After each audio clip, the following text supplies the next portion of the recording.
মায়ের শরীর খারাপ, মা তাই জন্য কদিন ভিডিও বানাতে পারছে না। তো কতগুলো ওষুধ মা পাশে নিয়েই শুয়ে আছে, ওষুধের ডাব্বাটাও সঙ্গে নিয়ে। মা আমি তোমার জন্য চা বানিয়েছি আর মুড়ি এনেছি, ওটাও খাও।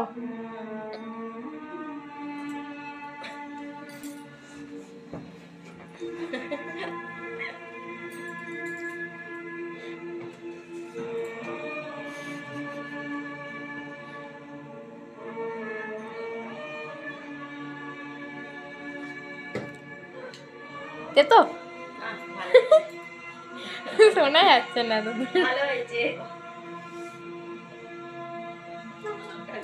হাই গাইস, কেমন আছো তোমরা সবাই? আশা করি সবাই অনেক অনেক ভালো আছো, আর আমি অনেক অনেক ভালো আছি। তো আজকের ভিডিওটা মাকে নিয়ে।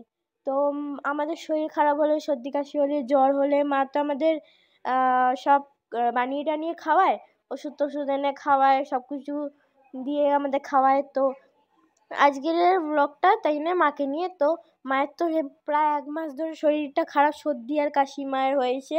তো ভাবলাম মা আমাদের জন্য এত কিছু করে, তো আমিও মায়ের জন্য কিছু একটা করি আজকে। তো তাই জন্যেই আজকে আমি দুধ বসিয়ে এবার করছি, আমি হলুদ গুড়ছি। তো ওটা করার পর আর চাও পাশে বসিয়েছি আমি। ওটা করার পর মাকে নিয়ে গিয়ে আমি সারপ্রাইজ দিয়ে দেবো যে দেখো মা, আমি কত কিছু করেছি তোমার জন্য। দুধ দিয়ে হলুদ আর চা, কত সুন্দর না? দেখো আজকে আমি মায়ের জন্য কত কিছু করছি। তো তুমিও তোমরাও আমার জন্য কিছু একটা করে দাও, তোমরাও মায়ের জন্য একটা লাইক দিয়ে দাও। মা তো আর ভিডিও বানাতে পারছে না প্রায় 1 মাস ধরে, যা একটু আধা করছে কষ্ট করে, সর্দি কাশির মধ্যে ছাদে গিয়ে প্রায় কষ্ট করে অনেক করছে মা। তোমাদের জন্যই ভিডিওগুলো বানাচ্ছে, তোমরা দেখতে পারো, এনজয় করতে পারো। প্লিজ এই ব্লগটাতে একটা লাইক দিয়ে দাও সবাই। দেখো আমার হলুদ গুঁড়োও দুধে দেওয়া হয়ে গেছে, আর এক পাশে চা বসানো। এইটা ফুটলেই আমি মাকে দিয়ে আসবো। আমি হাতটা ধুয়ে নিলাম তাড়াতাড়ি করে, যে মা যাতে না চলে আসে, আওয়াজ না পেয়ে, আস্তে করে ভালো করে 2 হাত ধুয়ে নিলাম আমি। তারপরে আমি দেখাচ্ছিলাম যে দেখো আমার হাতে কত রং লেগে গেছে, মানে হলুদের রং। আর এক পাশে চা বসিয়েছি, এক পাশে দুধ হচ্ছে। তো আমার তো মনে হচ্ছিল যে আমি আরও অনেক কিছু করি, কিন্তু আমি পারি না।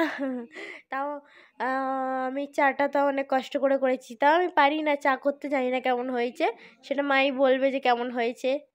এখানে আমি পোজ দিচ্ছি অনেক কটা, ততক্ষণ চা ফুটছে। আর আমি গ্যাস জ্বালাতেই ভুলে গেছি হলুদের আমি গ্যাস জ্বালাতেই ভুলে গেছি। কিছুক্ষণ পর দেখলাম গ্যাসে তো চালাইনি, তবে আমি গ্যাসে জ্বালিয়ে দিলাম। তারপরে আমি একটু কিছু পোজ দিয়ে দিলাম আর নাচছি। তারপরে দেখো আজকে আমি চার দুধ বানাচ্ছি, মাকে দেব। তারপরে আমি বাটি করে একটু মুড়ি ঢেলে নিলাম, কারণ মা চায়ের সাথে মুড়ি খেতে ভালোবাসে। আর তার মধ্যে আমি দেবো একটুখানি ঝুরি ভাজা, যাতে শুধু মুড়ির টেস্টটা না হোক, একটু মুড়ির সাথে একটু ঝুরি ভাজার টেস্টটাও আসুক। মুড়িটা খেতে তাহলে অনেক ভালো লাগে ঝুরি ভাজা দিলে। তো আমি একটুখানি ওপরে ছড়িয়ে দিলাম ঝুরি ভাজাটা, আর নিজেও একটু খেয়ে নিলাম। হ্যাঁ, আমার ঝুরি ভাজা খুব ভালো লাগে খেতে, তাই না আমি ঝুরি ভাজা আর একটু খেয়ে নিলাম। আর তারপরে আমি মুড়িটা রেখে দিলাম। আগে আমার হাত যেত না অত ওপরে, কিন্তু এখন আমি যাই হাত অত ওপরে। এখন আমি লম্বা হয়ে গেছি, আমি বড় হয়ে গেছি। তারপরে দেখো কত সুন্দর করে আমি চাটাকে ঢেলে নিচ্ছি কাপের মধ্যে ছাঁকনি দিয়ে। আর তারপরে আমি সব সাজিয়ে গুজিয়ে মায়ের কাছে নিয়ে যাব। দেখো কত সুন্দর চা বানিয়েছি আমি।